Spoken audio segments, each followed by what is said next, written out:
हकीम आमिर रज़ा भाया की तरफ से तमाम दुनिया के नाज़रीन को अस्सलाम वालेकुम।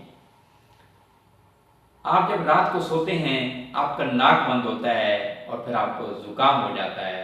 ज़ुकाम होता है, हल्का हल्का सर में दर्द होता है और फिर ज़ुकाम से नज़ला हो जाता है और फिर आपको बुखार भी हो सकता है। आपका नाक बंद हो तो आप नीम गर्म पानी के गरारे कीजिए और नीम गर्म पानी की भाप लीजिए। और अगर आपको ज़ुकाम हो गया है तो बहुत ही सस्ता, बहुत ही आसान आपको इलाज बताता हूँ। वो ये है कि आप नीम गर्म पानी में काला नमक डाल लीजिए, इसको चुस्कियाँ लेके आप पीजिए और नीम गर्म पानी के गरारे कीजिए और नीम गर्म पानी की आप भाप लीजिए। नज़ला हो गया है तो तब भी ये इलाज है, ज़ुकाम हो तब भी ये इलाज है और नाक आपका बंद हो तब भी ये इलाज है।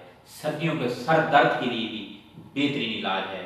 नमक के गरारे कीजिए, नमक पानी की भाप लीजिए और नमक पानी का कहवा बना के इस्तेमाल कीजिए।